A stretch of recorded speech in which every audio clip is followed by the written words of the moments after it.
News and weather this hour brought to you by the Line-X of Fargo. This is Line-X Country, home of the adventurous. Find them at 265 Main Avenue in West Fargo. Fargo-Moorhead, some areas of light rain and sprinkles, 73. I'm Paul Jurgens.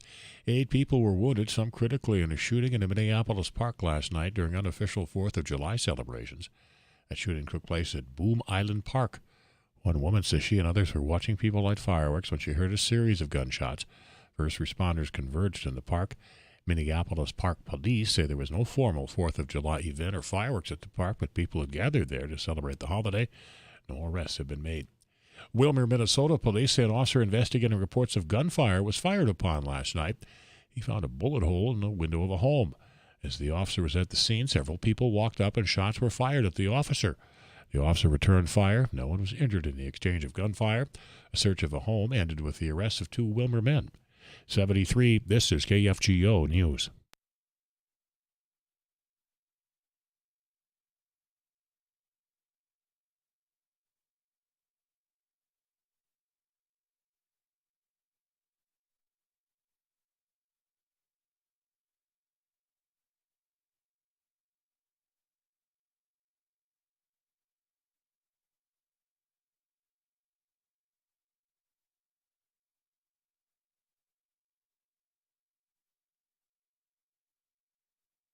$73, this is KFGO News. With high fuel prices and a shortage of drivers, trucking companies are facing a double whammy. Diesel prices have surged over 75% in the last year, bringing the average in Minnesota to about $5.50 a gallon.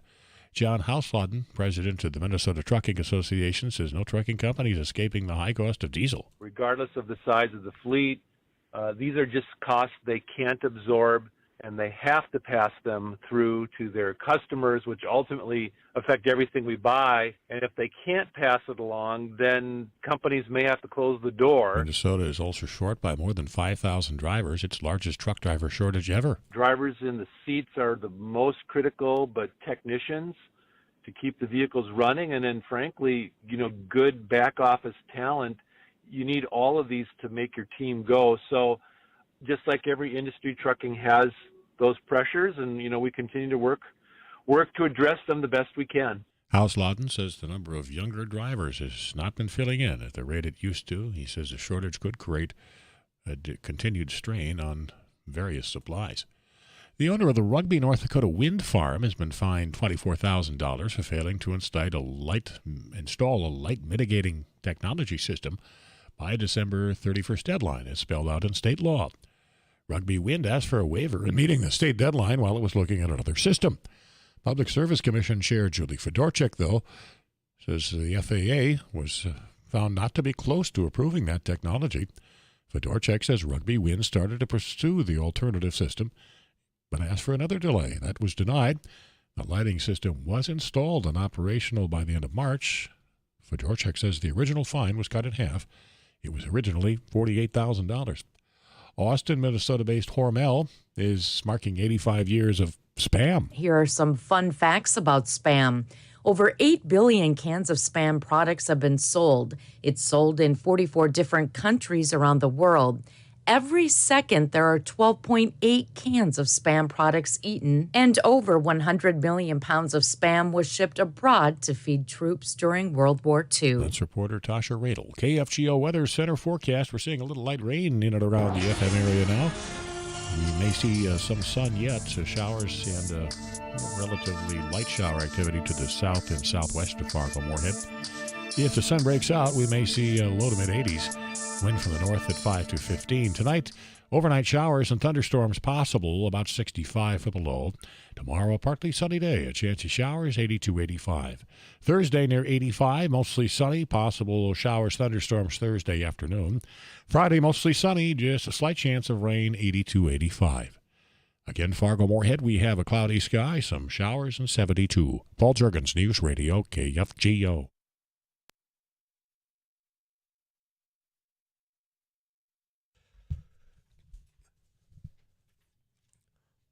Now, on a beautiful Saturday afternoon, it must have been 1 o'clock, maybe a little, it was about 12:30. I'm walking through Newman Outdoor Field, and I see Doug Leary coming back from throwing out the first pitch. I missed it. I didn't get to see Doug throwing out the first pitch, but I do run into Rusty Halverson in the concourse. Yep. loading up that hot dog. Yeah, I did see Doug throw out that pitch, and he did a fine job. It was a strike. Was it a heater, or was it just lobbing, hoping to God he got it over home plate? Well, he got her over home plate, and I asked him, It's not very fast. Did you warm up? Did you practice? He's like, nope, went out there cold. Yep. Yeah. Still got her there. Yeah, still got her, but just didn't get there very fast. But I have no idea. I didn't get the chance to watch it. So let's put it this way. I would have swung at it. I would have made solid contact with the rest of the officers. Okay, but you're loading up this hot dog. So let me ask you this, because every 4th of July at Coney Island, you got the Nathan's Hot Dog Eating Contest. Yep, famous.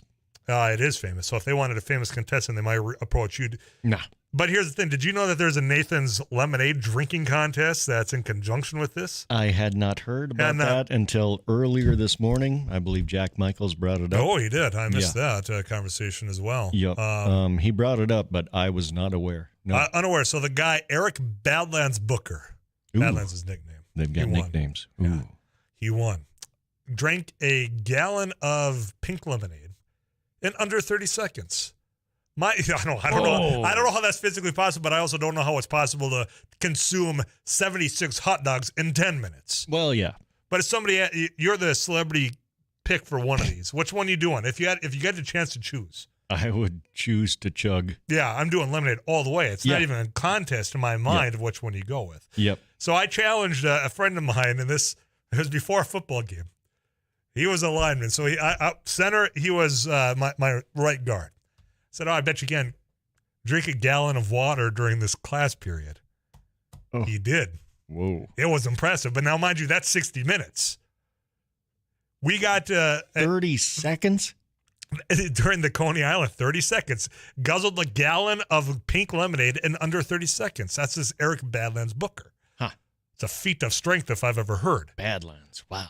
But back to the story here so a gallon of water he was able to drink, this lineman. Yep. In between school, our game, we go back to my house because I live next to the school, and he's in his recliner moving. You could hear the water sloshing around. I don't think he had to take a water break that entire game, though. I bet not. Well hydrated. I bet not. Our science teacher was mad at us the next day because apparently you can get very, very sick if doing that, but he was just fine. Yeah. You bring up high school days and lunch period. I was known among my small circle of friends for being able to chug chocolate milk very rapidly. You know those little cartons they've got? Yeah. Oh, yeah. I can pour down chocolate milk. Did you squeeze the carton to really propel it to the back of the throat or what? Nah, you just tip her up. Chugging milk seems worse than chugging lemonade, man. Now, granted, you got your little cart. It's small. Yeah, I know. It's not a gallon school worth. Cartons. But that's got to sit just differently in that stomach. I'm just saying. Huh? I'd save her right till the end. Watch this, boys. Yeah. Okay. Well, I figured it. Eric Johnson's my producer. You're going lemonade too. You're not doing hot dogs. Oh yeah, right? yeah, absolutely. One of my hidden talents is chugging, not volume, speed. So I would have trouble with a gallon quantity.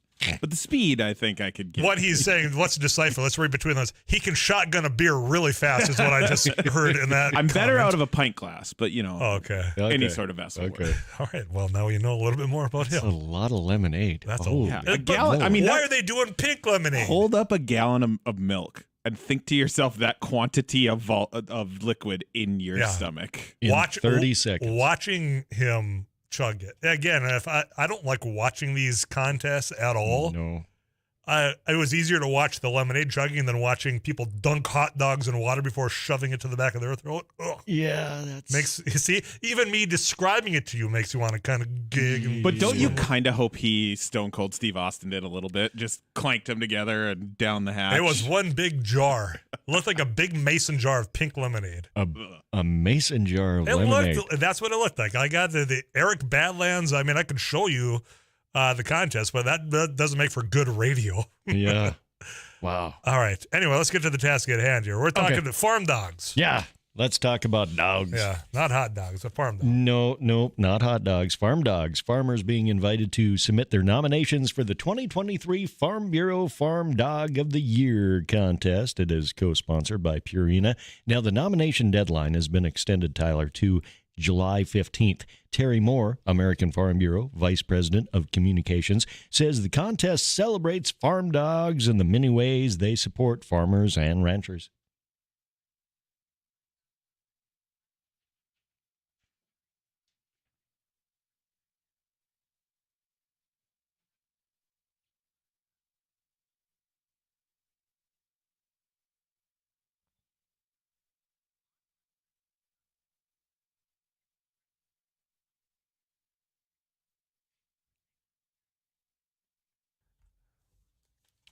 Okay, so for the Midwest region, Tyler, it consists of Iowa, Illinois, Indiana, Kansas, Michigan, Minnesota, Missouri, North Dakota, Nebraska, Ohio, South Dakota, and Wisconsin. Now, last year, the grand prize winner for that year's worth of dog food, 12 coupons valued at $54 each for any Pro Plan dry pet food. I wonder if they'll have to up that coupon amount this year. Yeah. A little bit more expensive out there for everything, except for fireworks by the sounds of how many were going off. Everybody could afford to find that in the budget. But. Yeah, we were up late last night. You and a lot of people, but you know what? I wasn't complaining. I enjoy it, but I know not everybody got to get up to work tomorrow. But Rusty, I appreciate it. I had no idea about the Nathan's Limited. I had no idea that there was a farm dog contest either. Yep, you have to be a Farm Bureau member, and you can go to fb.org for more information. Go under the Programs tab, and it'll come up, and you can make your nomination for your pooch right there. Very good. Rusty, I appreciate it. You come back next hour. You bet. I'll talk about some of the crops I saw driving around. I know you did the same. Yep. Some emergency. Some crops looking good depending on what direction you're looking. Yeah. CBS News on the way. When I come back, I'll get to all these messages. 35270. That's provided by the Ag Consultants of North Dakota. Whatever you want to talk about, I'm here for you. I'm Tyler Rice. You got a locked into KFGO Fargo.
That CBS News update, I was looking through it.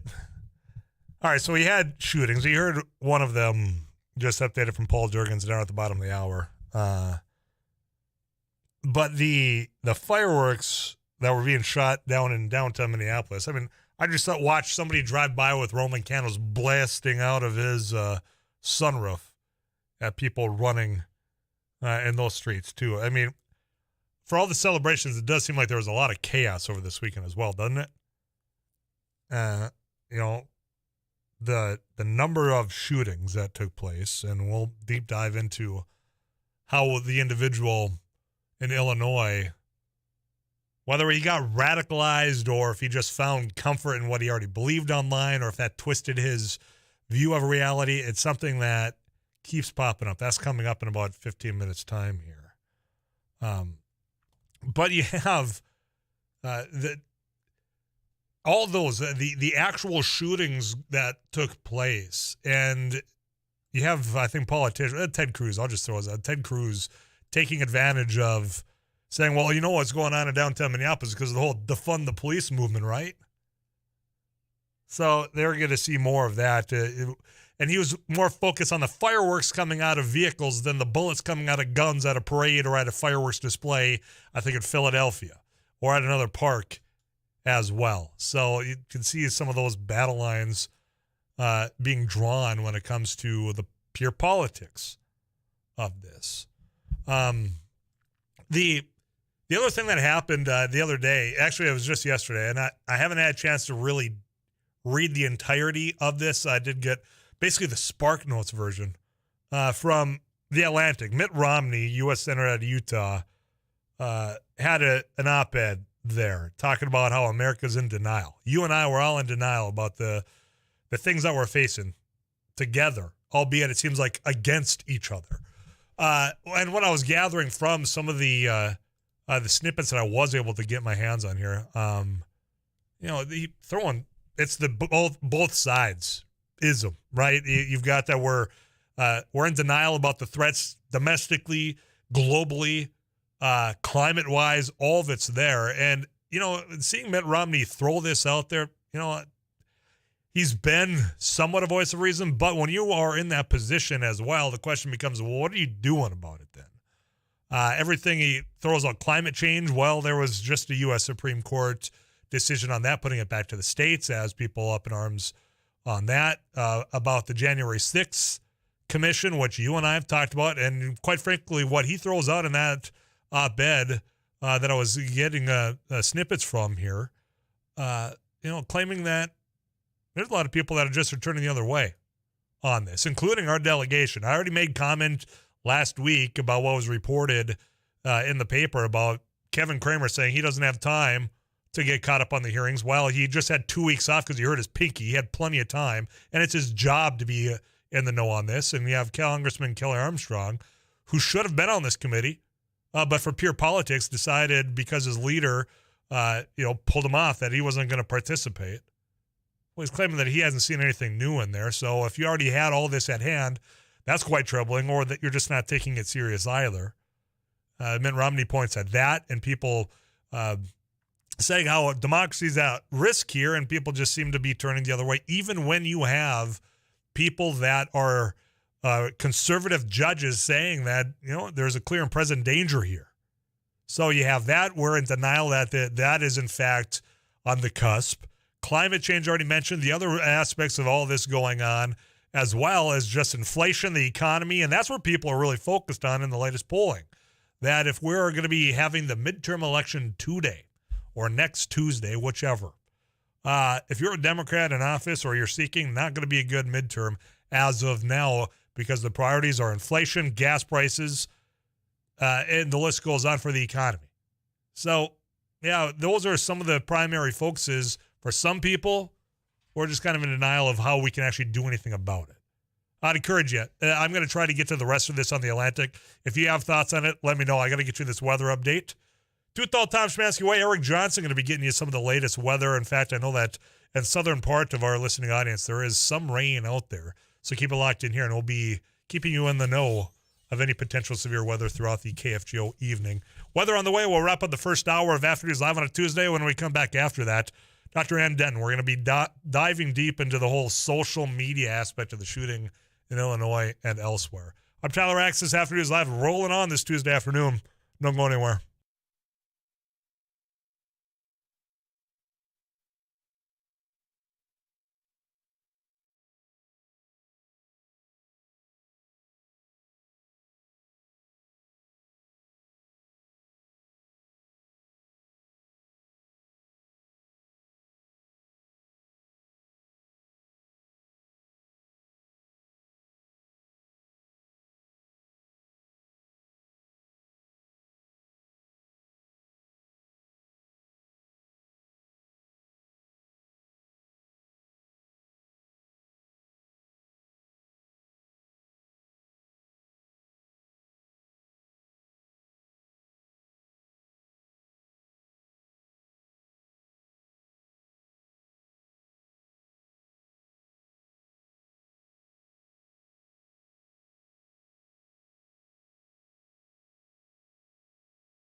About the Nathan's Lemonade chugging contest, as I did a little bit more of the research. It's only its second year.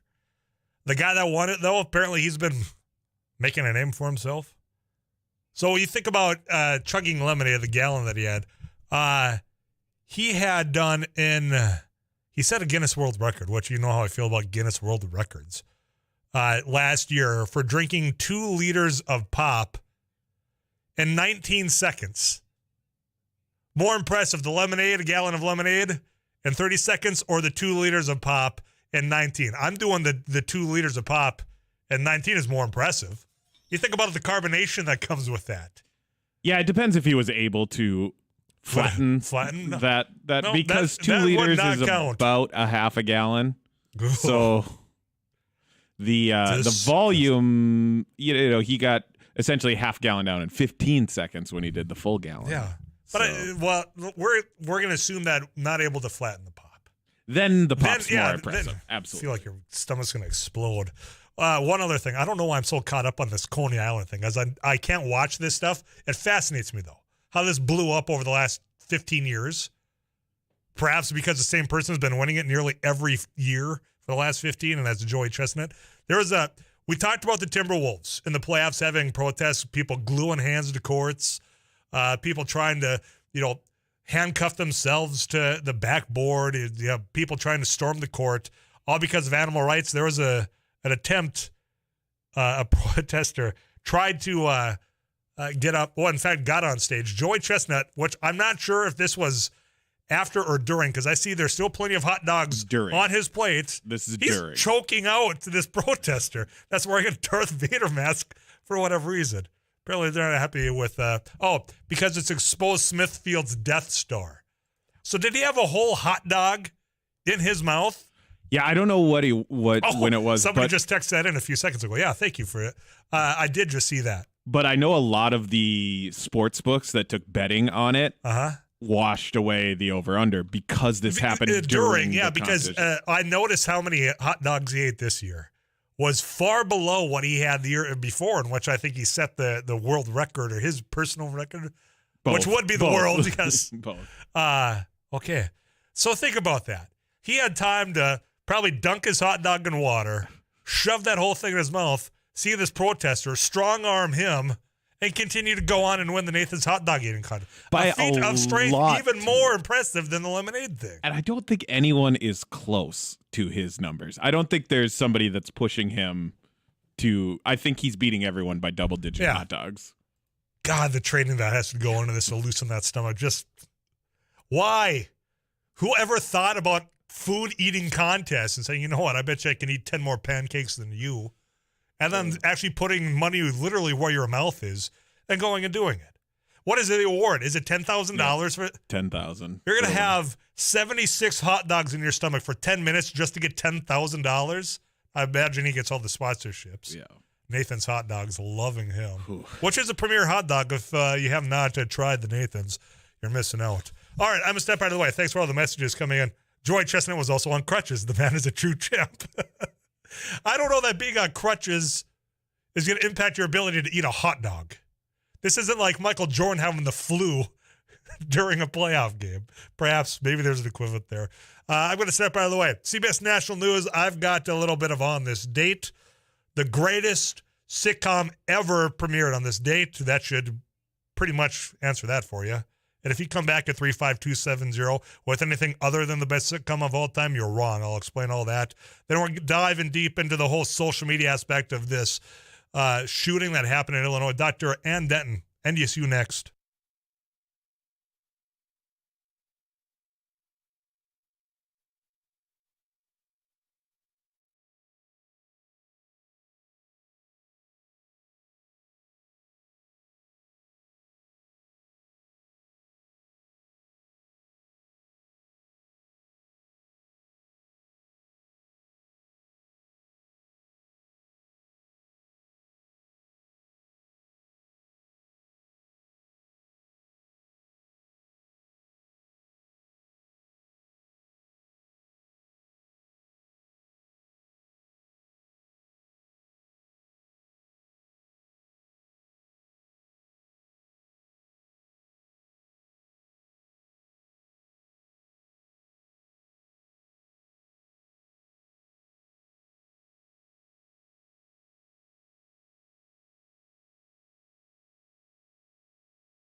July 5th, 1954, Elvis Presley's first commercial recording session took place at Sun Records in Memphis, Tennessee. This was the song, That's All Right, that in fact was the first commercial recording. Elvis Presley, so hot right now, still in the theaters. What is it, the third?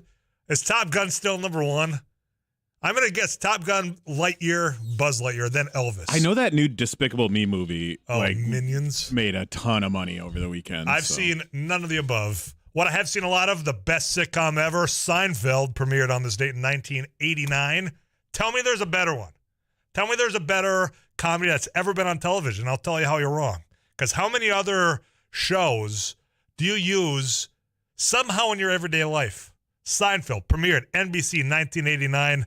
94, Jeff Bezos. Found at Amazon. That's kind of changed how we do things. Also on this day in 1971, Richard Nixon certified the 26th Amendment to the Constitution, which lowered the minimum voting age from 21 to 18. Those are a couple of things that happened on this date. When we come back after KFGO News, Dr. Ann Denton, back by popular demand. Many of you enjoyed our conversation about social media, about artificial intelligence. I want to talk about social media platforms and these shootings. Radicalization, these platforms. Is there anything we can do?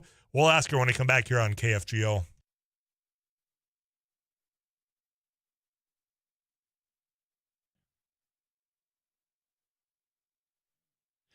KFGO News, areas of light rain, 73. I'm Paul Jurgens. A federal judge will sentence former Minneapolis police officer Derek Chauvin this week for civil rights violations in the killing of George Floyd. Judge Paul Magnuson has set Chauvin's sentencing for Thursday afternoon in St. Paul. Chauvin's plea agreement calls for a sentence of 20 to 25 years. Prosecutors last month asked for 25 years, saying his actions were cold-blooded and needless. Chauvin pleaded guilty in December, admitting for the first time that he knelt on Floyd's neck, resulting in his death. He's already been sentenced to 22 years on state murder and manslaughter charges. Police in Brooklyn Park, Minnesota, continue to investigate a fireworks incident that left an 18-year-old man dead. A firework exploded in the victim's face early on the 4th of July in a city park. A friend was doing CPR on the man when officers and paramedics arrived. He died at North Memorial Hospital in Robbinsdale. His name has not been released. While Red River Regional Dispatch took dozens of fireworks complaint calls in Fargo-Moorhead and West Fargo, the story was much different in Minneapolis. People were shooting fireworks at cars, pedestrians, and at each other.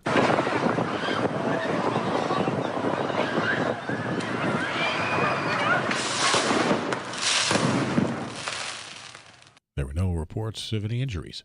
Minnesota Attorney General Keith Ellison says he has tested positive for COVID-19 for the second time this year. Ellison says he's feeling fine and he's grateful to be fully vaccinated and boosted. He says he'll be isolating and working from his home this week.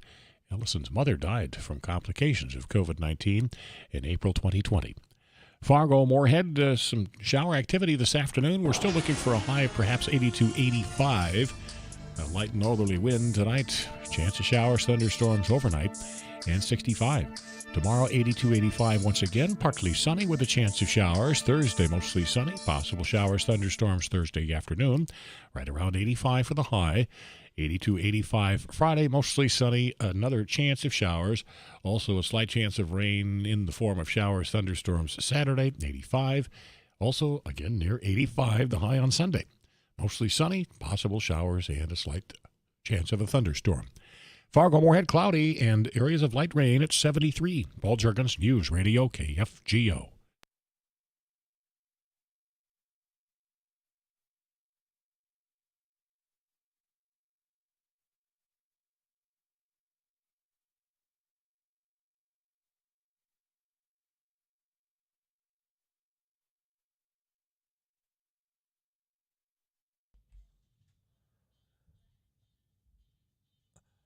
No, it must have been about a month ago. There was an engineer from Google that blew a whistle. Said, "Hey, I think this platform's like becoming self-aware." And we reached out to Dr. Ann Denton from NDSU Department of Computer Science and Operations Research to talk about that. And back by popular demand, because you all enjoy the conversation, this is Dr. Ann Denton. Welcome back. Thank you for inviting me back. That's great to be here again. Well, I wish it was something a little bit more uplifting or intriguing, I guess, as far as something that isn't going to be as dark as the conversation I wanted to have with you. When it comes to social media, where we started last time and where we ended up taking the conversation. Fascinating for me. I appreciate it. That's also why I wanted to have you back here. We're talking about ethics. We're talking about social media manipulation. And one thing that I've been seeing, there was a number of shootings over the weekend, but there seems to be, for the most part, a thread between these. And we can talk guns, you can talk about mental health, but the other component that's always thrown out is social media. And I see a term of radicalized on social media. So when it comes to that aspect of it, that's why I wanted to have you in to talk about just the platforms themselves. But my question, I guess, to start off, does the general public know how this kind of echo chamber has been created to radicalize these individuals? So the way I would look at these echo chambers, it's basically like a locker room or part of a stadium. Or people thrive off this idea of being able to insult another team, being able to feel like they're among the people who have their own beliefs, and that makes them feel good. And I wouldn't say that social media model that. Social media are basically developed with techniques that have been known for a long time. How do you test how people behave? So the A/B testing is what that's usually called. You just divide up a group into two, and you check what works and what doesn't. And the social media, they do what works because it's fun. They want the experience to be enjoyable.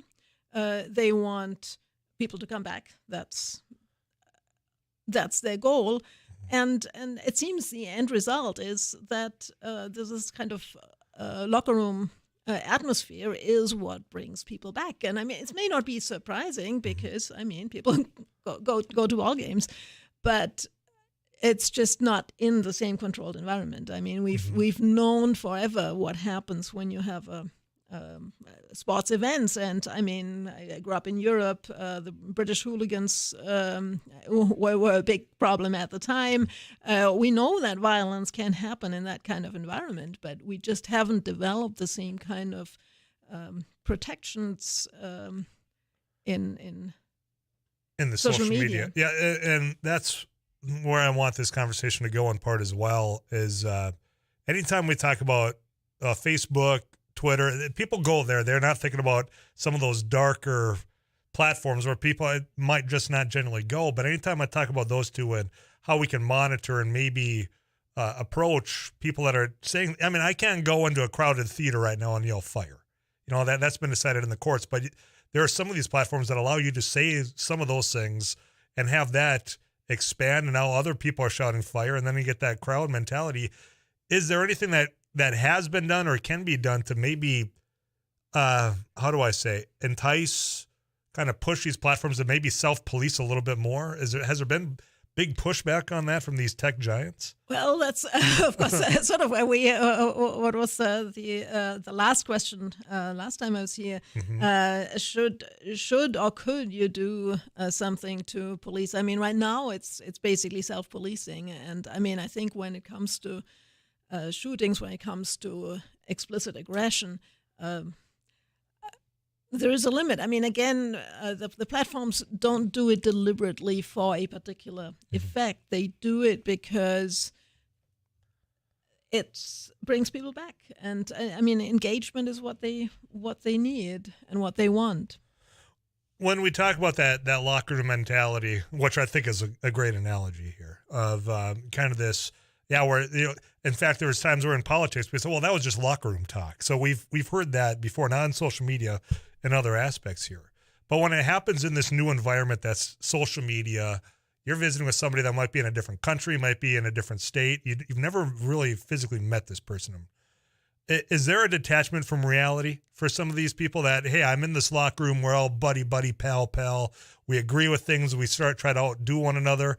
Then all of a sudden that becomes reality instead of going to your job, going to school. I'm curious your thoughts on that. My thoughts are yes and no.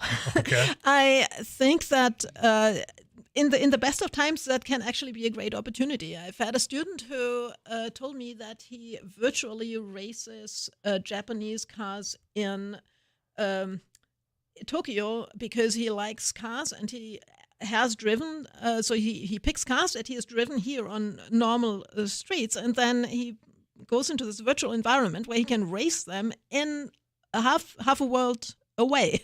And I thought it was phenomenal. Okay, I mean, even if he did visit Japan, he probably wouldn't be racing cars in the streets. But I mean, it's sort of interesting travel experience without ever having to leave. And I could imagine that it probably does get across some of that travel spirit. I was just a week ago, I witnessed where somebody posted on some science group about why air and water feel different when the temperatures are in the 90s, and it caused a big fight because the British people said, well, you'll get scalded either way, and eventually they figured out that they were thinking of different temperature scales. So it can have that effect, and I mean, these rooms are not airtight. They are actually less airtight than a lot of real-world echo chambers. I mean, even a small community is an echo chamber. I mean, this is sort of the good. The bad is the opposite. The bad is when people get detached. I do see both happening, yes. Well, when it comes to the shooting in Highland Park in Illinois, people are now, I mean, the suspect shared violent images online. He had a digital footprint of things that were troubling. Images, videos, commentary, and some of the commentary for people that follow those platforms are accusing people like me or mainstream media not doing a good enough job of explaining what the reality is. Because again, when we talk social media, if I throw that term out there, people in their minds, Facebook, Twitter, Instagram, it's those other ones. And if he's been known to share these things, at what point, if somebody sees it as troubling, is there a place for them to go and report this? Or is that the actual law enforcement side? That's a whole different being that's for someone else to discuss. To the best of my knowledge, law enforcement is really the one thing. And I mean, that as soon as it interfaces with the real world, and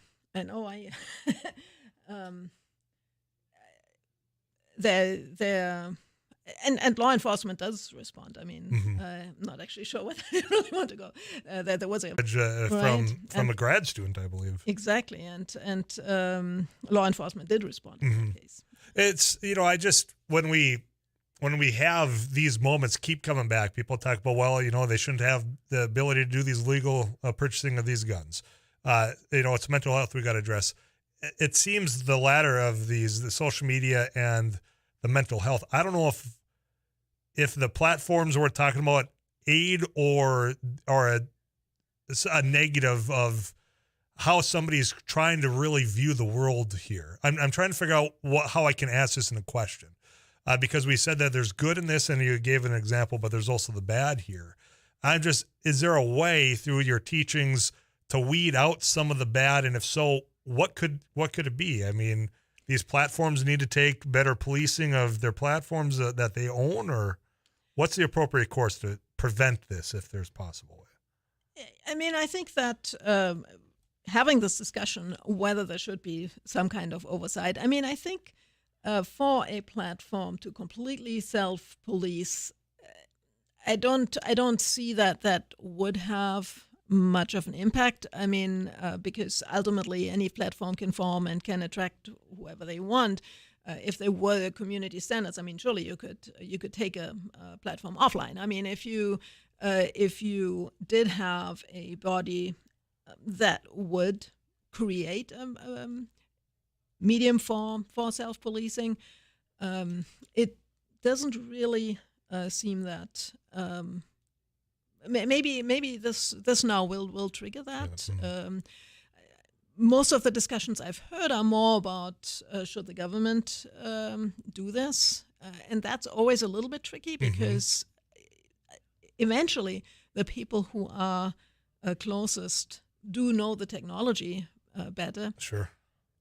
And I mean, one of the things too that I think is important to understand is that even the people who develop the platform may not always know what can happen. I mean, just because you build a platform does not mean that you understand what it's going to be used for. In fact, I mean, I had that experience when I was in high school.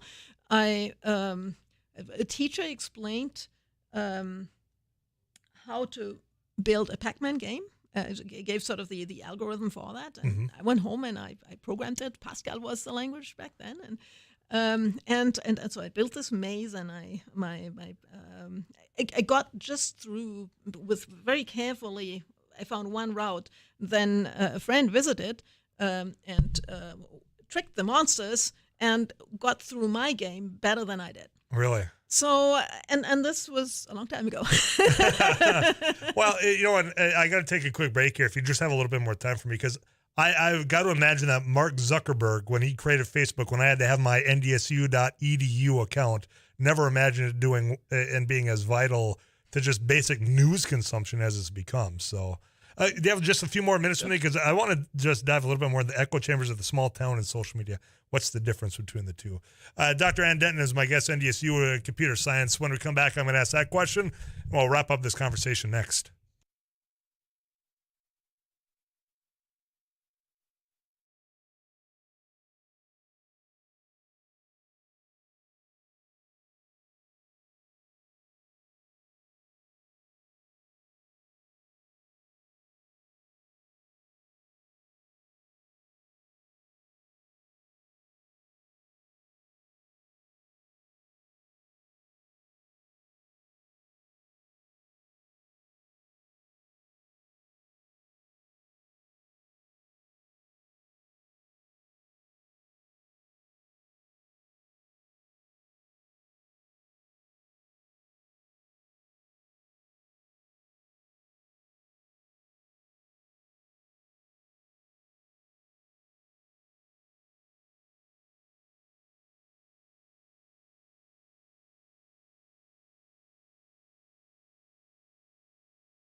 Left with Dr. Ann Denton, NDSU Computer Science. And you had said something in the last segment. This will all be podcasted at kfgo.com as well. about echo chambers and how there's echo chambers everywhere. From a small town, when he said small towns have echo chambers, couldn't be more accurate. My question in your mind, what's different on the social media or the online side of this versus the coffee shop echo chamber or, the bar rail? Is there anything different? It seems in my mind, what's different is how much further the social media is willing to go as far as what they're willing to say on some of these platforms versus you wouldn't say that necessarily looking someone else in the eye. Is that true in your opinion? Yeah, that's definitely one big difference. That when you're personally talking with somebody, you don't say quite the same things that you would write. And I mean, you certainly notice that with email too. I mean, people write things in email that they wouldn't say in person, and the same certainly is true for anything that's online. I mean, there are lots of other differences, of course. The scale. I mean, how quickly you can grow something is. I mean, and if it's a small town, it's a very, very defined group of people. And again, I mean, if it's broader, you also may get other opinions. You can't completely exclude people that way, and people can.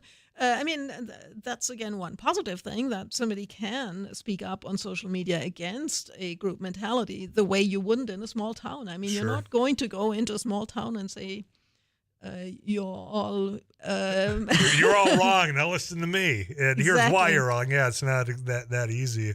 And I think you touched on it. The wide range, albeit you could have positive. It seems as though we find out more of the negative, which I don't think was necessarily originally intended, but that's where we are. And I think there's groups out there that take advantage of it. That use these platforms. They can be anonymous at times, and then they fuel things. They find people that for whatever reason, and I've only got a minute, I'm getting told, that might be a little bit more susceptible at, and then all of a sudden this is a new avenue for them to get more followers here. I guess if you had any advice to me in this quote traditional media of radio, how do we go about approaching this for when we have tragic moments like what happened yesterday, that people can learn more about this? Is there anything that we're doing wrong in traditional media that from you as a professor saying they're getting it wrong here? No, I mean, I think that, well, I mean, you're getting a lot of things right. I mean, of course, the big thing for the conventional media is to always remember that media can be an echo chamber just as much as, or even more extremely so. So inviting multiple perspectives. I don't have concerns for your station, but there certainly are some that don't necessarily follow those standards either. Dr. Denton, I always appreciate your time. I called you on short notice and you showed up, and just promise me you'll do it again, all right? Oh, I always enjoy coming here. Well, the audience enjoys you coming in as well. I get all these messages at 35270 saying as such. So, Dr. Denton, I appreciate it. I'll let you get back on with your day, all right? Great, thank you. We'll come back after KFGO News and check in with Rusty Alverson as well. I'm Tyler Axis. Stick around.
News and weather this hour brought to you by Fargo Elam Assisted Living, formerly Pioneer House, offering the independence of your own apartment with the convenience of extra assistance when needed. Fargo-Moorhead, cloudy, it's 73. I'm Paul Jurgens.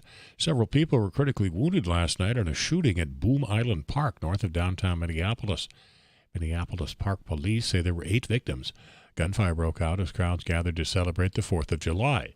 The shooting was part of a chaotic evening that included video shared on social media showing people shooting fireworks from inside their vehicles at people walking down the street. Wilmer, Minnesota police say an officer investigating reports of gunfire was fired upon last night. He found a bullet hole in the window of a home. As the officer was at the scene, several people walked up and shots were fired at the officer. The officer returned fire. No one was injured in the exchange of gunfire. A search of a home ended with the arrest of 2 Wilmer men.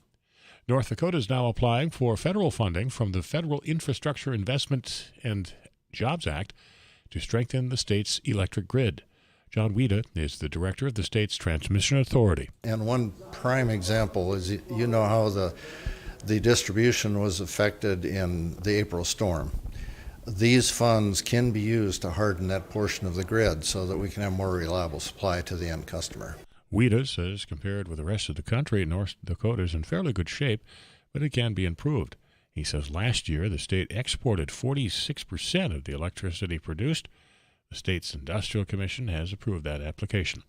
73, cloudy. This is KFGO News.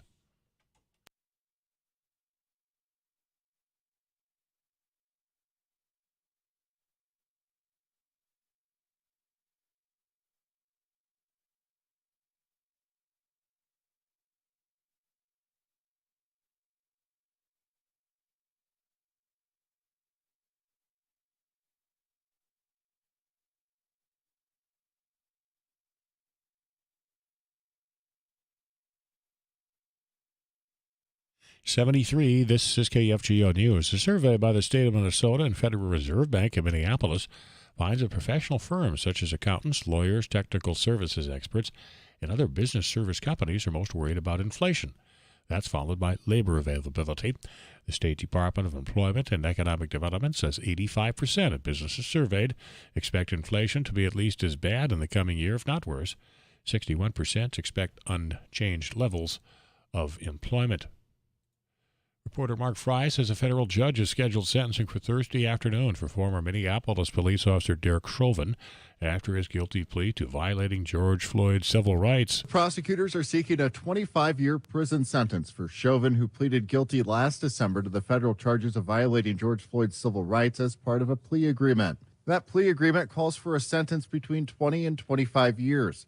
Prosecutors are asking that Chauvin's sentence be served concurrently with the 22-and-a-half-year state sentence he received last year after he was convicted of second- and third-degree murder and second-degree manslaughter in Floyd's death. South Dakota's 6 public universities plan to offer undergraduate certificates in an American Civics Tradition course this fall after Governor Noem called on regents to promote patriotism. Noem called on the Board of Regents during the 2021 legislative session to cultivate a profound love of our country and a realistic picture of its virtue and challenges across the 6 schools. The legislature gave the State Department of Education $900,000 for a new civics initiative. Students must complete 2 U.S. history courses as well as 2 courses in American and state government to earn the certificate. Fargo-Moorhead showers are moving through the FM area. Looks like they have moved through to our south-southeast now. And we'll have another chance of showers, thunderstorms overnight, about 65 for the low. A partly sunny day tomorrow, 82-85. Another shower chance Thursday. Chance of showers, thunderstorms in the afternoon. High of about 85. Also mid-80s, or at least 80 to 85 on Friday. Mostly sunny. Just a slight chance of rain. Cloudy, it's 73. Paul Jurgens, News Radio, KFGO.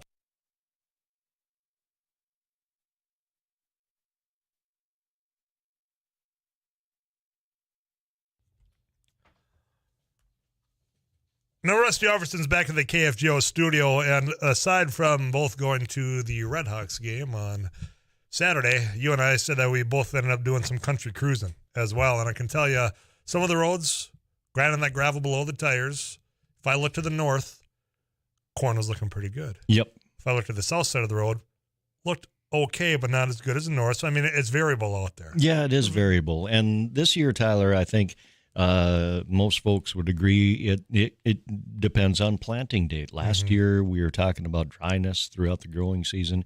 But this year is just when you get it into the ground and, how well it's coming along. And for your travels, what kind of neck of the woods were you in? Oh, I was everywhere from Mapleton up through Prosper, Argosville, all the way to the Red River, back up and around North Fargo. So, I mean, the northern Cass. Okay. The wife and I hopped in the adventure car and headed up to McHenry. We headed up to Niagara, over by Larimore, then back over to I-29, and then down south again. That's a bigger loop than I took. Much bigger loop. It was a big loop. We spent some hours in the car, for sure. But, like you said, crops highly variable. Some fields looking excellent. Some fields a little spotty. Yep. And we've got new USDA numbers when it comes to crop conditions for corn in North Dakota: 21% fair, 64% good, 13% excellent. South Dakota, 65% good, 10% excellent. In Minnesota, 57% good, 11% excellent. So we're talking a big chunk of the crop doing okay there. Soybean conditions: Minnesota, 28% fair, 58% good, 10% excellent. North Dakota, 28% fair, 63% good, 5% excellent. South Dakota, 27% fair on soybean conditions, 66% good, 4% excellent. And when you jump over to some of the pasture numbers, Tyler, in North Dakota, 20% of pastures in fair condition, 62% good, 15% excellent, and that is not something we could say at this time last year. No, we're all kind of holding our breath there during spring because it got quite cold, got quite wet, and it pushed things back. But, for how things started, they seem to be sitting decent right now, or fair, if I want to use the terminology. There. Fair, good, excellent. Yeah. But, we're just working on those heat units, pushing the crops along very rapidly. And even we were visiting off mic with Eric about how some corn in Lakes Country in Minnesota is looking really good. I know, because the old saying about the knee high by the 4th of July, it felt like, hey, this is going to be the first year where it might be knee high, and then it sounds like he saw some stuff. Did you go stand in that field that was up to your chest? No. But driving by, you could tell some of those areas that weren't down in holes and on the sides of hills had really gotten going quickly. And like Rusty said, it's all about when it went into the ground at this time of year. There are a lot of sayings in agriculture. There are. Want to drop one before I let you go? Knee high by the 4th of July. Okay, I just going. Yeah, I know which one I had said. I thought maybe you had another one because there's a lot of them I heard.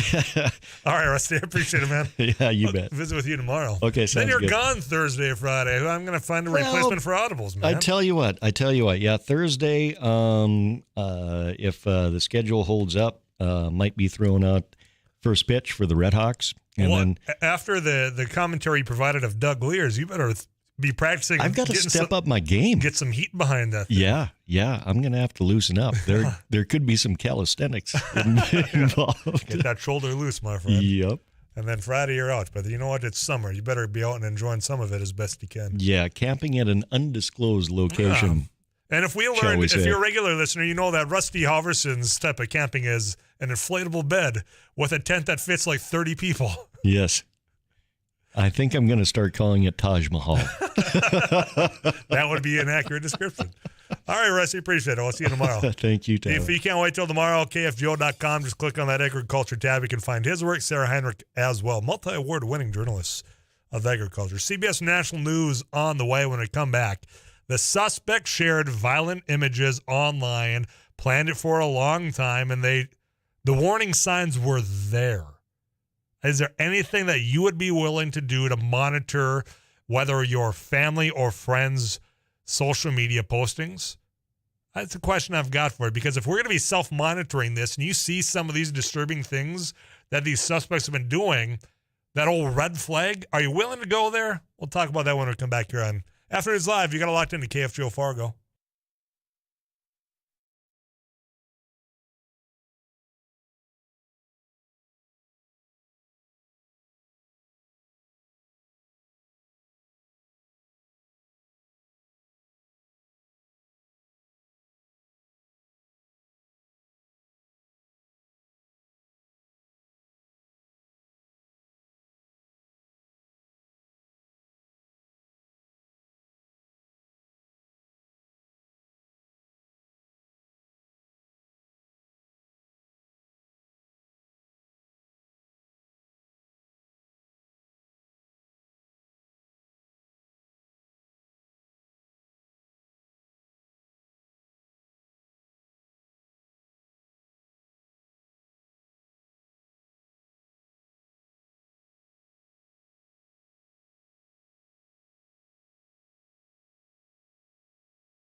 And I know that they're having a press conference as we speak. Highland Park police are giving an update on the suspect, the shooter, purchased multiple guns illegally.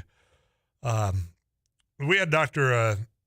Ann Denton on NDSU Computer Science because that suspect shared violent images online. He was a wannabe rapper. And some music videos. In fact, one of the music videos that was online with him was filmed on the street that he allegedly shot. And now the death toll is up to 7 at Highland Park in Illinois. Dozens injured here. So the social media postings being one of them. But during this press conference, what we just learned was he has had previous run-ins with the law. At one point, there was a call that he was suicidal. Okay, well, they came out and did the welfare check, and he was, and their minds good enough to move on. But a family member, according to this press conference just moments ago, had called in at a different time saying that he's making comments that he's threatening violence against other people. So police came and what was just reported confiscated, at that time, 16 knives, a dagger, and a sword because he was threatening violence against others there. So confiscated that. Now, how in the world, then, if that's the case, and he's had the run-in with the law that they deemed at that time he was such a threat, they confiscated his knives. Was he legally able to purchase these guns? Is a question that is on my mind, right? Because we talk about some of the changes now that Congress has enacted.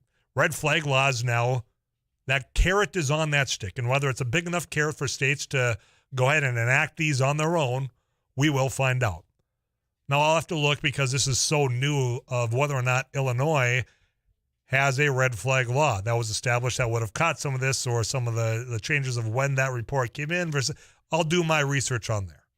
I will. Because like I said, this just happened while you were hearing some of the latest on CBS. So you've got family members concerned there. He's had law enforcement interaction before. He's now behind bars. They did pursue him after he committed the act, was dressed as a woman to flee. He got caught, was arrested. But back to the topic here, because the variable that keeps coming up is that there is a digital footprint of what these guys, these men, wish to do. And they post it online. And then it's after the fact that, oh, yeah, there were some troubling signs on here. Well, what in the world are we doing before the act is committed? If all the signs are there. I mean, if the postings, well, I don't care if it's a verbal, if it is in fact, written, if it's in a video, whatever it might be, if the signs are there, then why is it we haven't figured out how we can then prevent from going forward? Because you've got these platforms, and people that are scholars of this know which platforms these individuals go to, and they have this, we'll call it that echo chamber. Now, they'll sit and they'll share things that, hey, you know what, this will get everybody, kind of bumping elbows and laughing in here. Because nobody's pushing back, and then they start building up, and then it gets a little bit more intense, gets a little bit more vitriolic, and then it gets a little bit more heated. And then all of a sudden that person or one of them decides, you know what, here's what I'll get it, here's what I'll accelerate. I'm going to go out and actually commit what I'm talking about in this social media platform. So, I mean, what can be done? Because I know that in your mind, some of you are saying, oh, that's First Amendment. These are private companies. So if they are able to self-monitor, then they're doing a very poor job at it. And then those that do try to monitor, then you're griping about, well, they're taking my freedom of speech, which isn't the case because this isn't government. It's a privately owned company. So if you're not going to allow the social media platform, if you don't want them to be monitoring, if you don't want the eyes of Big Brother, which I understand, slippery slope, camel's nose under the tent, whatever other saying you want to say out there that, hey, this could get bad if we allow this, which there's been abuses of that. I'm not going to dispute that. But then what are you willing to do?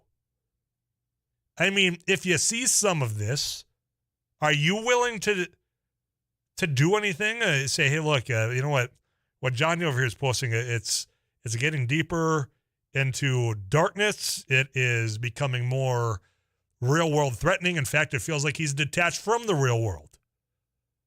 Because this seems to be one of the patterns here in these mass shootings. People that have undertaken these have shown who they are online. You willing to do anything on it? 35270. You could also call in to 237-5948.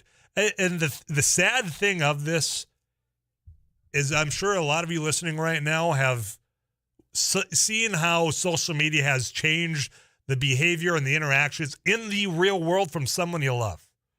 Family member or friend got wrapped up in some conversation somewhere along the way. Everything becomes a fight now. Everything's us against them. See, you've seen it, and thankfully for the most part, hopefully it hasn't ruined relationships and certainly hasn't escalated to the point of what we saw during a 4th of July parade yesterday in Highland Park in Illinois. But if we're not going to allow some of this monitoring to happen from these companies, then what are you willing to do to prevent it? Not to have the evidence after the crime was committed, after the murdering and the killing's done. What are you willing to do to prevent it? That's my question to you. We'll get a weather update from Eric Johnson. Too Tall Tom Szymanski's away. He will be back later on this week. I know there's some rain out there. If anything does escalate, we'll be the first to tell you here on 790 AM, 94.1 and 104.7 FM, KFGO.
Word. I'll try to do a little bit of homework during the weather update on Illinois, whether or not they have a red flag law. They do. Let me tell you about what the red flag law, in fact, is intended to do. Red flag law is considered to be any sign that points to a person's potential intent or likelihood to commit an act of violence against themselves or others. These can include threats or comments relating to violence, a history of lashing out aggressively, or social media posts and text messages relating to violence. So let's set the table here, because we just heard that this kid, or no, this young man, this murderer that's been allegedly the one that went and pulled the trigger, was legally able to get these guns, albeit the police had showed up to his house before because a family member was called. They at that time felt it was necessary to remove 16 knives, a dagger, and a sword. He's got social media posts because he's a wannabe rapper that went out and actually filmed one of his music videos on the very street that he committed these murders. How much bigger of a flag and how red does it need to be for this person to not legally have been able to purchase these guns if, in fact, the law is going to be fulfilled and enforced the way it was intended, according to the law firm that I'm getting this information from? Tomorrow, Carla Rose Hansen, she introduced the red flag law in North Dakota. She's going to be joining us. Federally, they enacted, their gun reform, if that's what you want to call it. There was a compromise, which I applauded because it was something, and maybe it got the ball rolling in this realm. I want to ask about this in particular, because if, in fact, you have this law there on the books and somebody like this with this troubling history was able to go out and purchase it, is it doing its job? We'll have that conversation tomorrow. I'll try to get these messages. I don't have enough time right now when I come back about, social media, private companies, and what you do have the right to and not do on that property. But first, CBS News. We'll check back in with Paul Jurgens. I got a fact checker at 4 for you as well. Final hour of Afternoons Live next.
It is 4:05. It's time for a fact check. We're at 4. These are things you're probably seeing online, and this is a chance where we tell you whether or not they are in fact true or not. This one I've seen floating around, and I've had people personally ask me in person whether it's true or not. And the claim is the Supreme Court ruled that border agents, meaning Border Patrol, can enter anyone's home within a 100-mile radius of the border without a warrant for any reason, and federal courts cannot do anything about it. That is not entirely true. Yes, Border Patrol agents do have some unique permissions that allow access to vehicles and private land within a 100-mile radius from the border. Fourth Amendment protections still require agents to have probable cause before entering and searching a home. So the Supreme Court ruling in no way changes what Border Patrol agents can and cannot do in that 100-mile radius of the border. So if you see somebody sharing that, tell them, well, that's slow down. That's not entirely the full truth. That's your fact checker today at 4. We'll get you caught up with KFGO News. Derek Hansen, host of Couch Potato Radio, easy for me to say. We'll recap the weekend of sports right after this.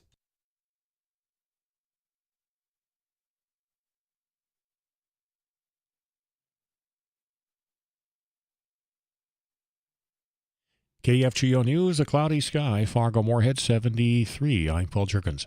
Mandan, North Dakota police have released the name of a 6-year-old girl who died after she was run over by the wheel of a trailer that was part of the Mandan Independence Day Parade. She was Mabel Askey of Ventura, California. Askey was riding on the trailer when she fell off. She died at a Bismarck hospital. The parade continued as police began their investigation. The Fargo Air Show is extending sympathies to the family of Chris Darnell and the Shockwave Jet Truck and Flash Fire Jet Trucks team. Darnell died Saturday at the Field of Flight Air Show in Battle Creek, Michigan. The Shockwave jet truck was racing 2 airplanes at 300 miles an hour when it suddenly burst into flames. The 40-year-old Darnell was recently at Grand Forks Air Force Base for an air show. Darnell also appeared at the Fargo Air Show last summer. 2 people were treated for injuries over the 4th of July weekend when the steering on their fishing boat malfunctioned on Rush Lake south of Peru, Minnesota, causing the boat to make an abrupt turn. The Ottertail County Sheriff's Office says a man suffered a broken ankle while a woman had possible broken ribs. She was ejected from the boat but managed to get back on board and was able to steer the boat back to public access. They were both taken to Sanford Health in Perham. Neither was wearing a life jacket.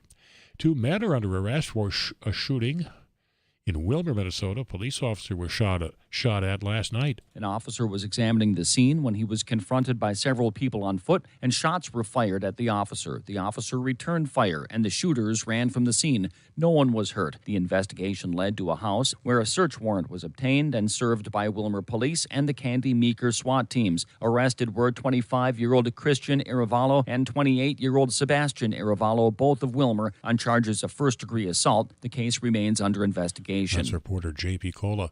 A federal judge will sentence former Minneapolis police officer Derek Chauvin this week for federal civil rights violations in the killing of George Floyd. Judge Paul Magnuson has set Chauvin's sentencing for Thursday in St. Paul. Chauvin's plea agreement calls for a sentence of 20 to 25 years. Prosecutors last month asked for 25 years, saying his actions were cold-blooded and needless. Chauvin pleaded guilty in December, admitting for the first time that he knelt on Floyd's neck, resulting in his death. He's already been sentenced to 22 years on state murder and manslaughter convictions. Fargo-Moorhead with continuing chance of showers, thunderstorms, probably in the overnight hours. The rain now to the south-southeast of Fargo-Moorhead. A little light rain moved through. About 65 overnight. Tomorrow, partly sunny, 80 to 85. Another shower chance. Tomorrow night, mid-60s, partly cloudy. Thursday, chance of showers, thunderstorms in the afternoon. High of 85. Cloudy 73. Paul Jergens, News Radio, KFGO.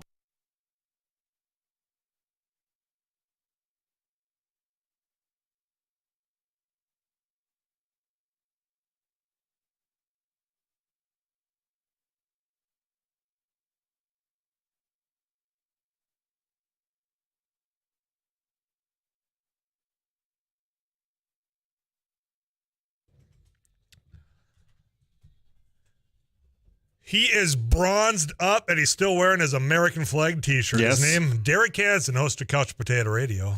Good afternoon. How are you today? I'm doing well. Good. There's only a handful of us that actually showed up for work today. I don't know if anyone else is recovering around the building or if they just had the day off and we didn't get told the same. But I'm glad to see you here. Well, we do have a vacation calendar here, and we do get to use them. Oh. Those days. And what a lot of people do, they use 4 days, and they can float that other one, see? Or maybe they took it last Friday, see? Because it was kind of quiet around here Friday, too. So. Yeah. They were plotting well ahead of what you and Much I better were than we doing. did, yes. Yeah, no, we didn't plot ahead at all. That's why we're here. Yep. We're going to get into sports. Let me start with this text because I was talking about the Coney Island Nathan's hot dog. There's Nathan's lemonade chugging as well. I don't know if Nathan's makes both hot dogs and lemonade or if this was some old, what was it, old time? What comes in the yellow container of Country lemonade? Time. Country Time, not old time, country time. I have no idea, but I'd asked Rusty and Eric which one. I need a celebrity contestant to either eat as many hot dogs as possible or drink as a gallon of lemonade as fast as possible. Which one are you going with? Boy, I think I'd have to go with the gallon, just in the fact that when the buns just would be too much. Yeah, that's the right answer. I mean, you go lemonade every time. But I was talking because there was a protester that what was that Joey all? Chestnut choked Yeah. while he was eating hot dogs. He was on crutches. I said, come on, let's slow down. This is not like Jordan and the flu. No, well, Kurt Schilling bloody sock. That's what comes into the text. No, that's what, Tyler, lest we forget, besides the protester in crutches, Joseph Christian Chestnut, Jaws as he's known, was also recovering from COVID-19. So basically, yes, it is the flu game of Jordan. Hulk Hogan body slamming Andre the Giant, Kurt Schilling blood on the sock, all rolled into one. Willis Reed, broken leg. Yeah. I'm just too much. Ronnie Lott, taking his finger literally off. I had said, there's a point in which people are too successful in sports that you start rooting against. Do we start rooting against Joey Chestnut? We're kind of getting there. They're kind of the NDSU of FCS type of deal. I want someone else to eat more hot dogs than this guy next 4th of July. Yeah, it happens. Okay, we'll get into that was one. I got two. I want to play this audio. I don't remember if this was down in Louisiana. I want you to tell me what side of this dispute you're going to be on. This was on a television news nightly segment. Take a listen to this dispute.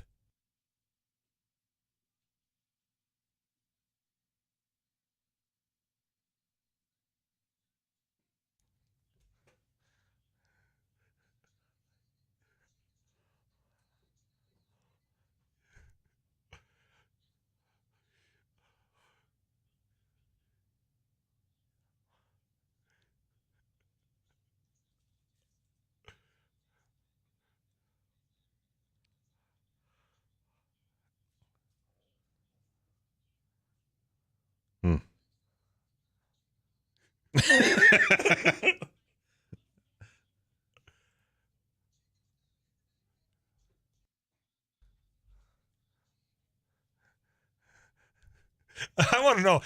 The chicken police were called, but the rooster was allegedly attacking the neighbor. I think it's self-defense. No, I mean, it'd be like if a dog came after you and you defended yourself so the dog would stop mauling you and you killed it. I think people would understand, right?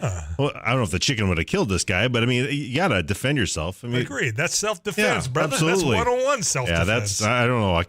I go with that guy. I go with I think so too. I think the guy that was getting attacked by the rooster had every right on his property to defend himself. Yeah. 100%. Take better control of your chickens there, neighbor. Right. I thought when I first listened to that it was a Jeff Foxworthy bit. The way he came in before the newscaster came on. So I sent you that, or I saved that out. Did you watch the video? Oh, no. I just listened to the audio. The guy looks like, I can't think of his name, but he's the sports guy on Anchorman. Oh, yeah. Rob Corddry. Yes. Yeah. Looks just like him. Wow. Sounds just like him, too. It sounds like him. You wanted him to drop a whammy. Yeah. Whammy. That right on the head of that rooster is attacking me. Okay, well, we're on the same page 100%. there as well. Let's talk sports. Mm-hmm. First time in history. Isn't that something? 8-5 triple play. Yeah. In fact, do we have some of that audio? Here it is.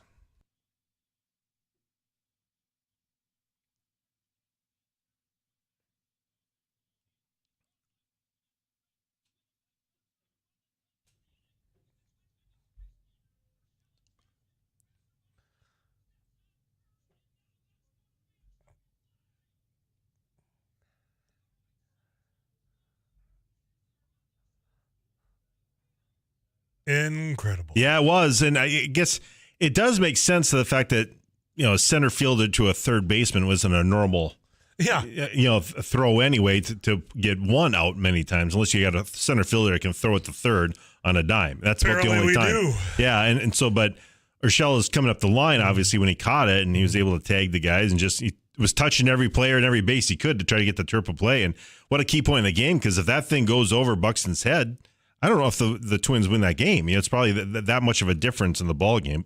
What a special player Byron Buxton is, just hitting these key home runs too. What he's able to do defensively. If he stays healthy, he's one of the top 5 players in the league. It's just amazing. And we visited with, and Chris Atterbury will be joining us tomorrow, studio host of the Minnesota Twins of You got a day game tomorrow. You got a day game tomorrow? Yes. God dang it. So, okay, well, we'll talk to somebody we'll about it. figure it out, yeah. Anyway, that look you gave me, like, No. Okay. 12:30 pregame over in the Fan tomorrow. Sorry. Well, now you know. I guess my promo for tomorrow's show might as well be thrown in the trash. But at the previous times when we have talked at 3:10, Yes. thanks to Jiffy Lube and Lennox, both of Fargo, by the way, for sponsoring that conversation. This rotation in and out of Buxton, he's justified it. I mean, when he's on it playing, I mean, it's worth it. You got to keep him healthy, though. So apparently this rotation, as frustrating as it is that he's not playing every single game, seems to be working right now. I think it gets frustrating the fact that when they do it, then they give Carlos Correa the same day off. That you got two of the big superstars at the same time, and you need as many weapons in that lineup as you can. Boy, Luis Ariz yesterday too, just 3 hits. What an amazing player he is. At bat, I mean, he is. Finally, people are knowing who Luis Ariz is across the league here. Just a great hitter. I mean, just all around great hitter. So yeah, he's becoming more and more of a household name in the world of baseball. It's certainly, if he makes the All-Star game, that's going to be quite a story. I think when they do the starting lineups, obviously mention, they'll say his name and no one's really going to know. But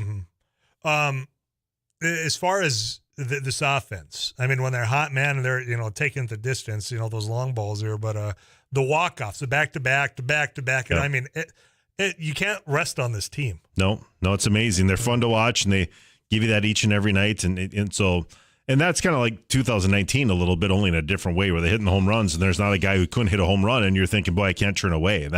It's when you get that type of lineup, and Jeffers is hitting the ball a little bit better. He is doing a good job. I think Gary Sanchez, the other catcher, has done a nice job. That trade with Urshela and Sanchez has worked out pretty well. I think it's worked out pretty well for the Yankees too, the trade that they made. So, Champ Hines is the character in Ink. Is that right? Champ Hines. Champ Hines. Okay. Thank you for that text message. You stick around here. I want to ask you, don't answer now, because this notification, I think, came out early this morning. The Pac-12 Board of Directors met this morning and authorized the conference to immediately begin negotiations for its next media rights agreements. I'm going to ask you if it's too late. Derek Hansen's my guest.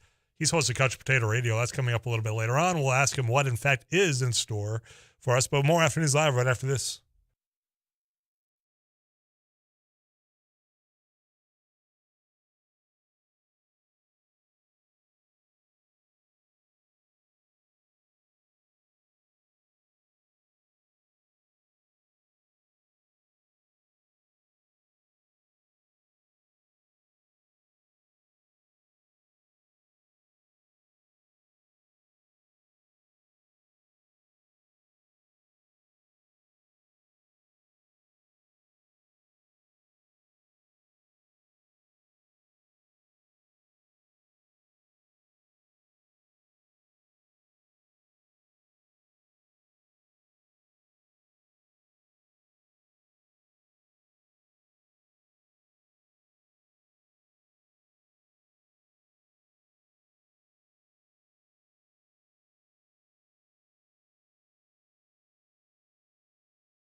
Mark Hansen is the person that said, come on in, tell me about this.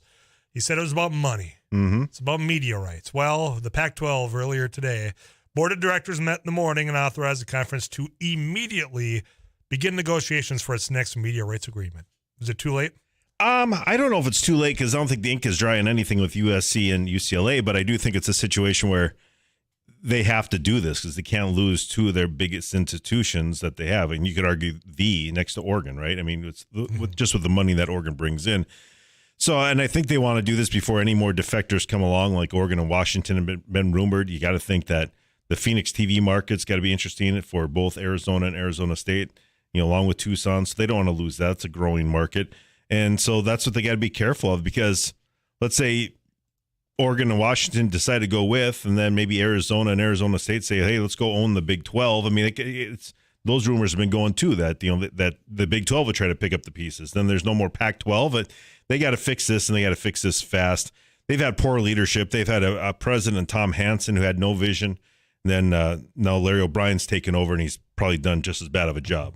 And they haven't gotten it. They haven't understood how to market themselves, what they have, put their priorities on, because it's all about football and men's basketball if you want to make the money. And O'Brien and Hansen just want. I think many people within the NCAA for far too long wanted to keep it. It'd be the equivalent if the Olympics would have said back in the 80s, we got to keep an amateur status, even though all these communist countries are doing it. The Olympics figured it out. So this is professional. It's just got to have the best athletes over here. Let's not worry about it anymore. Let's commercialize it. Let's make the money out of it. The NCAA tried to keep it about the student athlete. And what happened with all that? It became corrupt.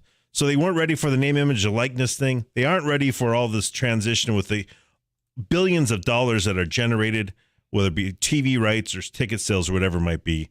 And this is the fallout from all that right now. It's this last year, 2 years in college athletics has just been very volatile. Yeah, I mean, you just named two of the three, and you add the transfer portal into this equation as well, and everything feels like it's kind of on a rocky road right now. Yeah, I mean, it's the dam burst pretty much, right? Instead of they weren't even patching holes in it; they were just watching this leak spring all these years. And I was watching a 30 for 30 thing on the University of Miami. Well, we all know that they were cheating a little bit. I mean, that there's, I should say that the donors were giving money. I mean, we knew that was going on, going back to the Jimmy Johnson days of the 80s all the way up until when they were successful in the early 2000s. And they had a couple of guys who were busted for Ponzi schemes, and that's how it was all released, that it was on the, and you could take away those national championships too if you really wanted to, much like they did with USC's way back when, and the Heisman Trophy for Reggie Bush. It's beyond ridiculous, and they just weren't ready for it. Mark Emmert and the NCAA, they weren't ready for it. When the Fab Five all those players became household names, that's when they really needed to know. And I would say even when Larry Johnson and Stacey Ogman, those guys at the UNLV in the late 80s, early 90s, they needed to understand that things are changing. They're changing fast, and they just weren't ready for it. And they wanted to keep it all pure and about the student athlete, and here we are. And now we're breaking up traditional conferences to the fact that the Big Ten now can be a coast-to-coast league. It's crazy. I don't like the sound of that at all. No. That's ours. Leave it alone. Vikings reporting soon. A month away. Yeah, see, they had their schedule come out. I don't know. Yep. Did you throw a party? No, not yet. Are you going to go down and watch them? I will probably go down to a few training camp things, for sure. Yeah, okay. It's a month away. Not even 4th of July is behind us, 20 man. days away about, yeah. Oh, God. Summer's going to be over before we know it. What's coming up on Couch Potato Radio tonight? A little Dick Bramer. We'll have 2 parts with him, 5:45 for the Twins Wrap, and he'll carry him over to Couch Potato Radio. So, and get you ready for the big game tonight. Very good. Derek, I appreciate it. I got some messages coming in about Illinois I'm going to get back to here in this final half hour. This one stands out as well. Supposedly the latest shooter's mother said there was no way to know this was coming.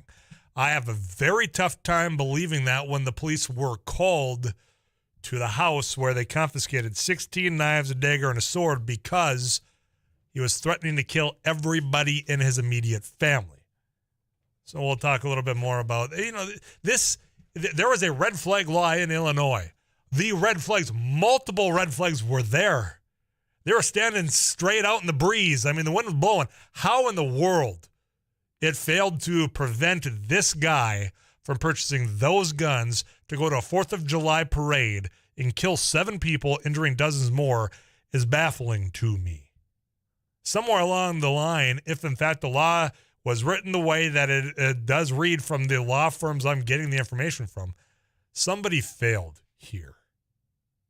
To see those flags that were bright red and say, look, there's some things here we got to do some deeper dives into this. You know what? You might not be able to purchase this because the police have been called on you twice because of threats of violence. And now online, which is another part of the red flag law, the type of commentary you have out there and what you're hoping to do according to your own words, this isn't going to be a purchase you're making today. That didn't happen. And now we've got, I just saw the latest, the parents, both the mother and father of a toddler, dead because of this individual. We'll talk about that and wrap up Afternoons Live on a Tuesday afternoon. It is 4:20, fast forward between 4:28 on a Tuesday. Get you caught up with Paul Jurgensen. Final half hour of this program with me, Tyler Axis, right after this.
Okay. Do you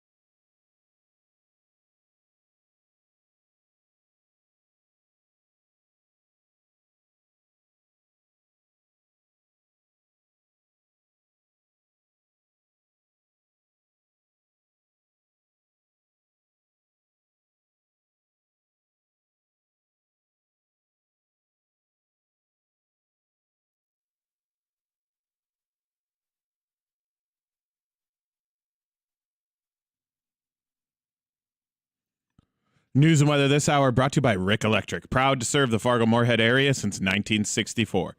Day or night, they're here for you. Find them at rickelectric.com. Fargo-Moorhead, cloudy, 74. I'm Paul Jurgens. Mandan, North Dakota police have released the name of a 6-year-old girl who died after she was run over by the wheel of a trailer that was part of the Mandan Independence Day parade. She was Mabel Ascave, and Ascave died in the trailer when she fell off. I did Evangelicals for Trump, and I did Indian Americans for Trump, and I did Asian Pacific Americans for Trump. My father, the people's president. We will make liberals cry again. I don't think you want to have the water in the picture. State Fire Marshal You can take it. So as a family, we've done 55 events in 48 hours. People were hospitalized following a shooting last night at Boom Island Park. Washing my hands after giving a bunch of fist bumps. Gunfire erupted around 11:30 p.m. as a crowd gathered at Boom Island to celebrate Maybe I should just the 4th of July, got despite to there have not the being dog a on my formal lap. July 4th event or Can I borrow fireworks. your dog? Can I Several borrow of the Bucko? victims are in critical condition and have not made Put the any table arrests. back and put the water on the table without the thing on top of in it. Minneapolis, 74 cloudy. This is KMGO. This is a business Oh, this feels good. where you have to be in it for the right reasons. This is a fraud on the American public. For the sake of this country, we're going to get these guys. Let's kick some ass. Let's win. Let's walk down Pennsylvania Avenue. They threw the damn match. Get Get the roaches out, all of them. When you manipulate people, that has consequences. 74. Donald Trump was able to use his children as the embodiment of Trump, the brand. He's an unconventional person. He believes that everything that he's doing is right. Trump has always looked at his project as a dynastic one. Have a base, they have their own base. People have no idea how hard this family works. It's part of my base. Workforce. This is Right? Let's go. 85% of those surveyed anticipate a rise in inflation. 61% expect unchanged levels of employment, and 43% expect a drop in consumer spending and corporate profits. The owner of the Rugby, North Dakota wind farm has been fined $24,000 for failing to install light mitigating technology by a December 31st deadline, as spelled out in state law. Rugby Wind asked for a waiver in meeting the state deadline while it was looking at another system. Public Service Commission Chair Julie Fedorchak says the PSC held a hearing and found the FAA was not close to approving the newest technology. Fedorchak says Rugby Wind started to pursue the alternative system, but asked for another delay, which was denied. The lighting system was installed and operational by the end of March. Fedorchak says the original fine was $48,000. Grand Forks police are looking for a man he's suspected of stealing a purse early this morning. Police were notified of the robbery shortly after 4 on the south side of Grand Forks. A victim was entering an apartment complex when the person grabbed the purse, got onto a bicycle, and took off. Residents and business owners around Westminster Court have been encouraged to check any outdoor cameras in an attempt to help identify a potential suspect. Minnesota is facing its largest truck driver shortage ever. The Minnesota Trucking Association says it's short by more than 5,000 drivers.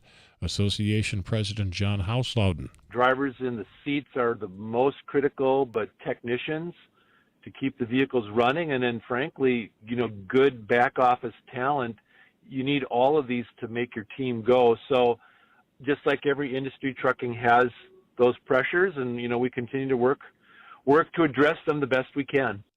Hauslauden says the pipeline of younger drivers has just not been filling in at the rate it used to. He says the shortage could start creating a continued strain on certain supplies. KFGO Weather Center forecast, Fargo-Moorhead tonight. We have a chance of overnight showers and thunderstorms. The rain has moved into west central and southwestern Minnesota, also southeastern South Dakota. Some heavier cells this afternoon. How about 65 for the overnight low? Tomorrow, possible showers, partly sunny, 82-85. Tomorrow night, 65, partly cloudy. For Thursday, mostly sunny. Another chance of showers and thunderstorms, probably in the afternoon, 85, 82-85, mostly sunny Friday. Saturday, mostly sunny. Another chance of rain, showers, thunderstorms, mid-80s. And Sunday, mid-80s again. A mostly sunny sky, possible showers with a slight chance of thunderstorms. Cloudy 74. Paul Jurgens, News Radio KFGO.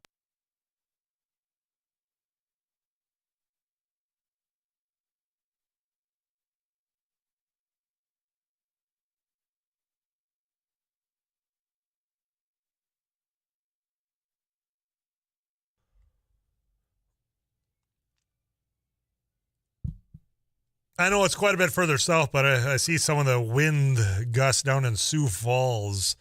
Reported 2 minutes ago at the airport, 78 miles an hour. Strong winds going to persist for the next hour in that area. I did look at the radar a little bit earlier, and definitely staying to the south, but if anything does change, I know we have some listeners at kfjo.com down in that neck of the woods. So keep it locked in here for any weather and more coming up here. Next 25 minutes, whatever you want to get off your chest, there's messages in about the Illinois shooter, including what I was talking about when it comes to social media and some of the warning signs or red flags. Do I start using that term on a regular basis? Because they're certainly there for them on social media, and the fact that the police were there twice, no more than 3 years ago. Seems like a lot of red flags went missed in that law out there. We'll talk about that and some of these other messages about a variety of things as we wrap up Afternoons Live on a Tuesday afternoon. Stick around.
How so, John?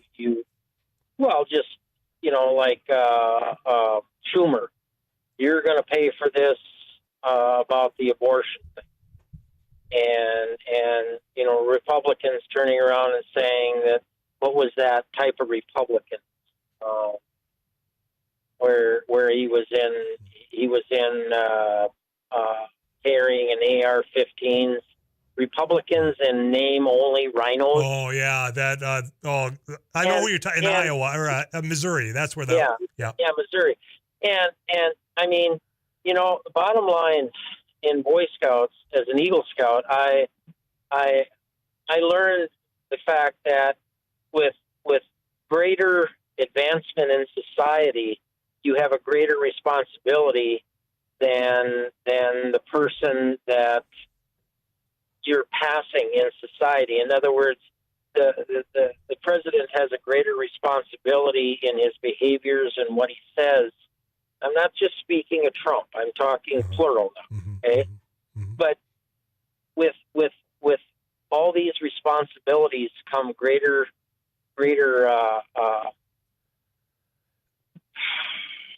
Well, John, greater responsibility. Yeah, let me take that, because one thing that I've said before, it seems as though we're starting to reward those that are doing the opposite of what you're saying should be done. And I'm not saying what you're saying is wrong at all.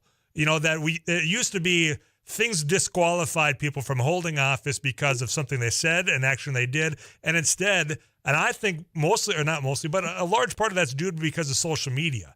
You say something outrageous, you get more clicks, all of a sudden you're getting more donations. I feel like we're sliding backwards in that. Well, and even our own politicians in North Dakota, Kramer and Armstrong and Hogan.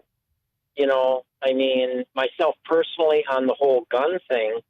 My generation, I'm 65. My generation ruined it for all 18-year-olds with underage drinking.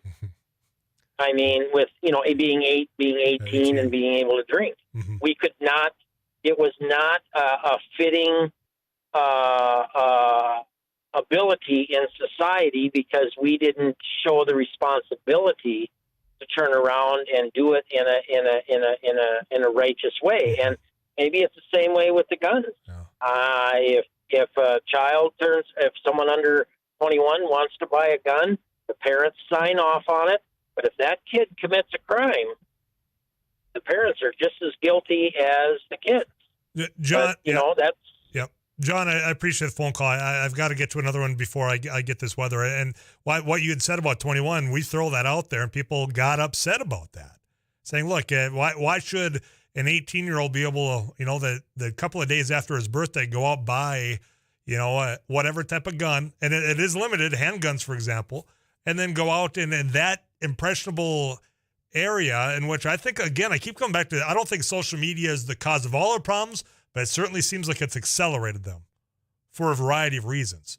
That's got, that was turned down, unfortunately, in this latest compromise. I'm going to get to Nicole before our weather. Nicole, thanks for calling in. How are you? I'm okay. What's on your mind today? Well, I think it goes even farther than social media. For one, at 18, your brain is not developed. That's proven scientifically. But it's not just social media. We are lacking in so many resources for these young people nowadays. I mean, everybody's turning to social media because they're not turning to their parents. They're not turning to their community. They are not having the resources and the mental health resources to help them mature and develop into healthy young adults. It's a crying shame. I'm a nurse, and having to deal with the mental health profession, there are not enough psychologists. There's not enough, people to help these people. There's such a shortage, and the government stymies every time they want to help people. Maybe these people wouldn't turn into these people shooting up parks and stores and everything else if they were caught earlier and helped appropriately. Yeah, Nicole, there's nothing you said that I disagree with. And in fact, when we talk about this situation over and over and over again, people always point to, It's not this. It's mental health. Well, then, okay, well, what are we willing to do about it? Because it's going to take money. It's going to take training. I mean, I would be willing to cover tuition for somebody that wants to go be a psychologist or a psychiatrist to get more people in that profession. But constantly, then it comes back to, well, we're in debt and deficit. So we just talk ourselves in circles. But Nicole, I appreciate what you do out there. And thanks for lending your expertise to us here on Afternoons Live. Number of messages in. I'll try to get to them. I got to get a weather update from Eric Johnson, 2 talls away. Nicole added a lot to this conversation. John as well. I appreciate them calling in. I'll address that when we come back here on Afternoons Live. Stick around.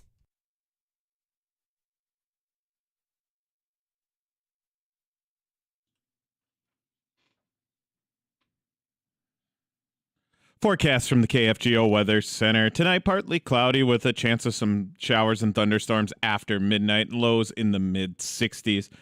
Wednesday, partly sunny with a chance of showers and highs in the low 80s. Winds out of the southeast, 5 to 15. Wednesday night, partly cloudy, low in the mid-60s. For your Thursday, mostly sunny. Chance of some showers and thunderstorms in the afternoon, but highs in the mid-80s. With lows Thursday night in the mid-60s and a continued chance of some showers. For your Friday, mostly sunny. Again, a slight chance of some showers, highs in the low 80s. And for your Friday night, mostly cloudy with a continued chance of showers and thunderstorms and low in the mid-60s.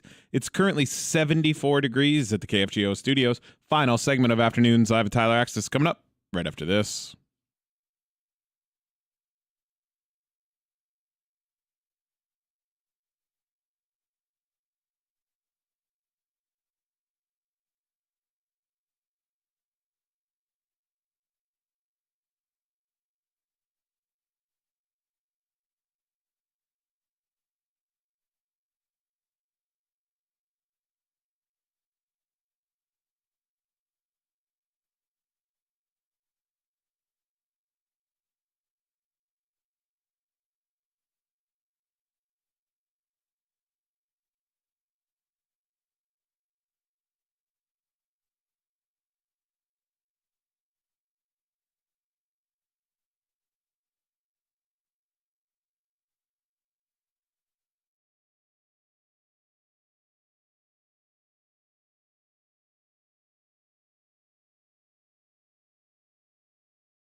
Three 5-2-7-0. Just got a couple of moments left here. Jack Sunday will be back in studio. He's got the Drive Time News before Couch Potato Radio and Twins at White Sox. Pre-game's at 6:30. First pitch 7:10 here on your home for Twins baseball, KFGO. Tyler, what would happen if gun manufacturers started suing the states or government for not doing an extensive search into a background or mental health when red flags are brought to them and they saw nothing wrong, and days later that person commits a shooting? I'm not sure that the manufacturers would be in favor of that because it's all about selling the product and making that money, unfortunately. I think that's why they're successful at lobbying through the NRA. But, a unique approach. I appreciate you sending that in. The bottom line is, for me, and what we learned today from yesterday's events, is the red flags were there. Multiple red flags, social media and the police involvement that happened twice. And one, they took his knives and swords and daggers away because they viewed him as such a threat to his immediate family. Those are red flags. He shouldn't have been able to make the purchases he did, and now 7 people had died just trying to enjoy a parade. We'll pick up this conversation a little bit later on because you know what? It's almost 5 o'clock, that 5 o'clock punch-out drive time home. I got just the guy in store for you to get you all you need to know. His name's Jack Sunday. He's back in studio. Yep, it's good to be here. We have the drive time news, all the news you need to make your drive home. Heck, if you listen for the whole hour, you could drive home 3 times. It's for most of us. We got it all. We got our CBS News coming up momentarily, and then, of course, we open up with Too Tall Tom. And then we have Paul Juergens and Paulie Alliance. And I'm going to talk to Cody Cashman today. Yes. He is the manager of the Red River Valley Fair about their big-name artists that are coming to town and how we go about that. I doubt admission is going to be included in the parking pass, right? No. That was one thing, Jack, that last year when they said, because it always used to be, hey, look, you get to any concert when you come in, he goes, we're going to add a couple bucks for some of the big names. That way in the future fairs, we'll get even bigger names. First year in, it seems to have worked quite well. So, Well, he came in as a manager at an inauspicious time because his first fair was not because in 2020. So I like Cody. He's got a great attitude. Yeah, there's no doubt. Yeah, he's got something going on out there. We're going to be out there a couple of times next week. I think is when Afternoons Live will be out there. I think Amy and JJ are going to be doing it on Friday this week. And I don't know if Joel's going out there. I don't help make those decisions. No, and I just get told when I'm going. And I think it's Monday and Tuesday is when I'm going to be out there. Friday, I'm in Detroit Lakes. We've got a golf tournament from the Vikings we're going to tell you about, plus a stay-and-play package there. But be a lot of fun. I'm looking forward. The fair's always a good time, so I'll be listening to Cody on your show here. Yeah. That's coming up and more. I'll leave an afterthought here. And, in fact, tomorrow, here's what's coming up. Carla Rose Hansen. She is a lawmaker here in North Dakota. She introduced a red flag law earlier on in her time out in Bismarck.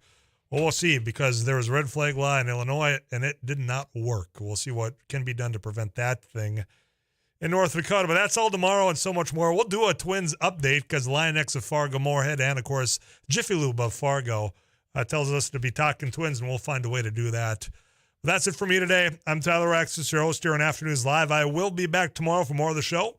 Till then, you drive safe and take care of yourselves. I'll check in tomorrow right here on KFGO.